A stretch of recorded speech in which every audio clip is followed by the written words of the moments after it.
Okay, British English में missile, but American English में missile, pronounce as fertile, fertile in American English, but fertile in British English. A pronounce करेंगे, any pronounce हम आ pronounce करेंगे, आ, so we have to elongate the sound. So this is actually a long vowel sound, uh, and this is actually called received pronunciation. इसको हम बोलते हैं received pronunciation. इसके मुताबिक this actually pronounces tomato, tomato. In British English, it's pretty weird and strange to pronounce this word as tomato. American English, on the other hand, आप इसको बोलेंगे tomato, tomato, tomato. Okay. In British English, this word is usually pronounced as mobile. But in American English, आप इसको बोलेंगे mobile, mobile. This word is pronounced as mobile in American English. Most of the people are using British accents. Okay, but the most commonly used accent is American accent. ठीक है ना? Advertisement, जिसको हम उर्दू में इश्तिहार बोलते हैं, इसको हम बोलेंगे advertisement, advertisement. But American English में इसी सेम वर्ड को डिफरेंटली प्रोनाउंस किया जाएगा. इसको हम किस तरह प्रोनाउंस करेंगे? एडवर्टाइजमेंट. में अमेरिकन इंग्लिश में अमेरिकन स्टाइल में इसको प्रोनाउंस करेंगे dance, dance. Right? Sounds right. Okay. So, hello friends and welcome back to my channel. In this lesson, I'm going to talk about the difference between British English and American English.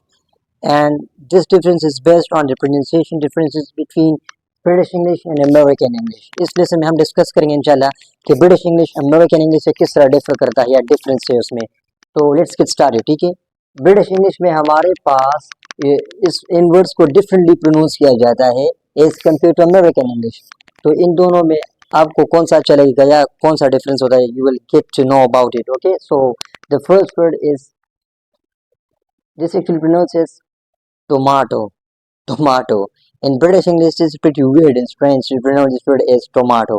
British English में आप इस word को क्या pronounce करोगे? Tomato. But in American English, on the other hand, आप इसको बोलोगे tomato, tomato, tomato. Okay.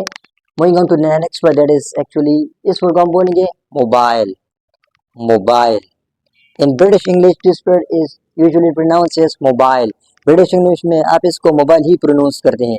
But in American English आप इसको बोलेंगे mobile, mobile. This word is pronounced as mobile in American English.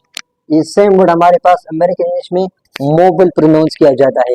इसके बाद थर्ड नंबर पे हमारे पास जो वर्ड है वो है schedule, schedule, schedule in British English. But American English में हमारे पास इस वर्ड को schedule प्रोनाउंस किया जाता है. schedule, schedule, schedule, not schedule. Okay. Next word हमारे पास है missile, missile. In British English, this word is usually and generally pronounced as missile, missile. But in American English, it's pronounced differently. In American English, you have to pronounce this word as missile, missile, missile. Okay. British English में missile, but American English में missile, missile. इसी तरह. Okay. इसके बाद जो next word है वो है fertile. I think most of the people are using British accents. Okay, but the most commonly used accent is American accent. ठीक है ना? तो आप इसको बोलेंगे British English में fertile, fertile. But in British English में आप इसको इस तरह प्रोनाउंस करेंगे. But when it comes to the American English accent, so you have to pronounce the same word as fertile, fertile. Okay, this is completely different from British accent or British version. Okay, so there is a big difference. There is a huge difference between British and American English accent and British and American English pronunciation. Okay, so this is pronounced as fertile, fertile in American English, but fertile in British English. Next word हमारे पास है advertisement, advertisement. इसको हम British English में advertisement, जिसको हम उर्दू में इश्तिहार बोलते हैं, इसको हम बोलेंगे advertisement, advertisement. But American English में इसी सेम वर्ड को डिफरेंटली प्रोनाउंस किया जाएगा. इसको हम किस तरह प्रोनाउंस करेंगे? Advertisement, advertisement, advertisement. Next word हमारे पास है dance. In British English it's pronounce as ah. So इसका मतलब कि हमारे पास यहाँ पे लॉन्ग ए साउंड होगा. Long A sound, long A vowel, ठीक है ना। इसका मतलब ये हो कि यहाँ पे हमारे पास जो है हम ए प्रोनाउंस करेंगे, एन ए प्रोनाउंस, हम आ प्रोनाउंस करेंगे, ah, so we have to elongate the sound, so this is actually a long vowel sound, a, dance, dance, okay, so you must be pronouncing this word as dance, but if you are using American accent, okay, so you have to pronounce this word as dance. इसको हम pronounce करेंगे American English में, American accent में, okay, dance, in British English dance, but यहाँ पे इसको American accent में, American English में, अमेरिकन स्टाइल में इसको प्रोनाउंस करेंगे dance, dance, right, sounds right, okay, so dance. इसके बाद इस वर्ड को हम ब्रिटिश इंग्लिश में विटामिन प्रोनाउंस करेंगे। किस तरह इसको pronounce, what is the pronunciation of this word, how to pronounce this word in British English. Okay, in British English we can pronounce this word as vitamin, vitamin, vitamin, but when it comes to the American English, so the pronunciation changes, it completely shifts, it completely changes.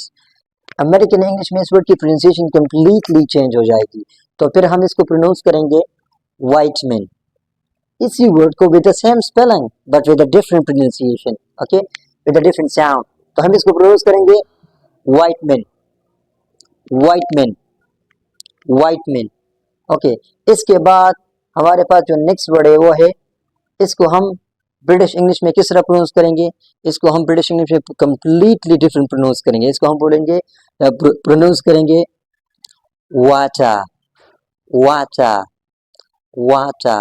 Remember हमारे पास British English में हम इसको बोलते हैं received pronunciation, received pronunciation. British English में हम इसको बोलते हैं रिसीव्ड प्रोनाउंसिएशन, या इसको शॉर्ट फॉर्म में it is generally abbreviated as RP. RP का मतलब ये हो गया received pronunciation. It actually means कि हमारे पास अगर एक वर्ड है और इस वर्ड के आखिर में आर आ रहा है, तो उस आर को आपने साइलेंट रखना है। You have to keep that R silent at the end of a word. जिस तरह हमारे पास ये एक वर्ड है और इस वर्ड के आखिर में आर आ रहा है, जिस तरह इस वर्ड के आखिर में आर आ रहा है, एक वर्ड है और इसके आखिर में आर आ रहा है, तो हमने अगर ब्रिटिश इंग्लिश में बात करनी हो, ब्रिटिश इंग्लिश में इस वर्ड को प्रोनाउंस करना हो, तो हम इस आर को साइलेंट रखेंगे। क्या करेंगे, इस आर को साइलेंट रखेंगे। याद रखो इस वर्ड को या इस आर को, जो हमारे पास कंसोनेंट है, इस कंसोनेंट को साइलेंट रखना है। किस इंग्लिश में, ब्रिटिश इंग्लिश में, and this is actually called received pronunciation. इसको हम बोलते हैं रिसीव प्रोनाउंसिएशन। इसके मुताबिक अकॉर्डिंगली हमने इसको नहीं बोलना है, हमने इसको you have to keep it silent, so we have to say वाचा, वाचा, वाचा। तो when r comes at the end of a word, okay, so it's generally not pronounced in British English. जब r word के आखिर में आ रहा होता है ब्रिटिश इंग्लिश में, specifically we are talking about British English, तो ब्रिटिश इंग्लिश में इस r को हम प्रोनाउंस नहीं करेंगे, इस r को प्रोनाउंस नहीं करेंगे, इस r को प्रोनाउंस नहीं करेंगे। इसका मतलब कि हमारे पास ये साइलेंट होगा, but why, because of received pronunciation. लेकिन अगर हम अमेरिकन इंग्लिश की बात करें, तो अमेरिकन इंग्लिश में हम इस r को प्रोनाउंस करेंगे, इसको स्ट्रांगली प्रोनाउंस करेंगे। इसको क्या करेंगे, इसको स्ट्रांगली प्रोनाउंस करेंगे। फॉर एग्जाम्पल, इसके मुताबिक हम इसको बोलेंगे, और जो हमारे पास जो टी है इसको हम क्या प्रोनाउंस करेंगे, डी, सॉफ्ट डी प्रोनाउंस करेंगे, soft D. The T here is a T but it creates a soft D sound in American English. American English में हम इसको बोलेंगे वाटर, वाटर, वाटर। तो इसका मतलब हमारे पास आर को सन नहीं रखना है और टी को डी में कन्वर्ट करना है। This is all about the American English pronunciation. Next हमारे पास जो वर्ड है, फाइनल वर्ड है वो है आ, ओके, तो इसको हम बोलेंगे का, का। व्हाई, इस आर को आपने साइलेंट रखना है, as I told you, okay, 1 minute ago, that according to received pronunciation or RP, इस RP की वजह से हम क्या करेंगे, इस R को प्रोनाउंस नहीं करेंगे, तो हम इसको बोलेंगे का, का, ब्रिटिश इंग्लिश में, ओके। तो कार, इस ब्रिटिश इंग्लिश में आप क्या करेंगे, आप वर्ड के आखिर में आर को प्रोनाउंस नहीं करेंगे, तो आप बोलेंगे का, का, नॉट कार, कार प्रोनाउंस नहीं करेंगे।